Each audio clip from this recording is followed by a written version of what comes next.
Authorized stock is a crucial concept in corporate finance that plays a significant role in a company's growth and strategic decisions. But what exactly is authorized stock, and why is it so important? Authorized stock refers to the maximum number of shares a corporation can issue, as specified in its articles of incorporation. This number represents the upper limit of shares that can be distributed to shareholders, but it's important to note that not all authorized shares are necessarily issued or outstanding at any given time. The importance of authorized stock lies in its flexibility for corporate management. By having a large number of authorized but unissued shares, a company can quickly raise capital when needed, offer stock options to attract and retain employees, and respond to opportunities for acquisitions or other strategic transactions. It also plays a critical role in corporate governance, as issuing new shares can impact voting control and shareholder value. To fully understand authorized stock, we need to differentiate between authorized issued and outstanding shares. Authorized shares are the total number allowed by the company's charter.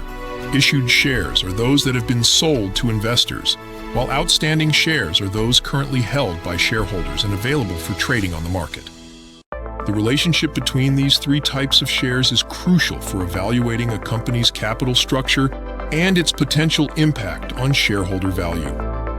When discussing stock-related financial instruments, it's important to distinguish between stock options and stock warrants. Stock options are typically granted as part of employee compensation packages, giving the right to buy shares at a set price within a certain time frame. Stock warrants, on the other hand, are usually issued to investors or financial institutions and involve the company issuing new shares when exercised. Authorized stock plays a pivotal role in various corporate transactions, including mergers, acquisitions, and initial public offerings. For example, in an acquisition, a company might use authorized but unissued shares as part of the purchase price. During an IPO, a company might authorize a large number of shares to provide flexibility for future capital raising and to meet potential investor demand. Sometimes, a corporation may decide to increase its authorized stock. This process typically requires amending the articles of incorporation, which needs board approval and a shareholder vote. It's crucial for companies to communicate clearly with shareholders about the reasons for increasing authorized stock, as it can affect the value of their holdings through potential dilution.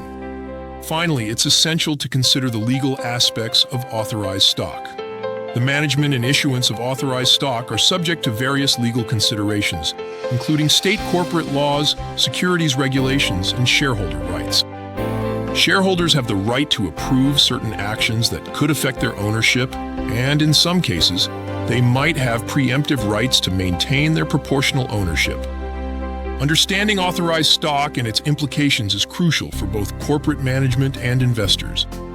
It provides companies with the flexibility to grow and adapt, while also impacting shareholder value and rights. As with many aspects of corporate finance, the key lies in balancing the needs of the company with the interests of its shareholders.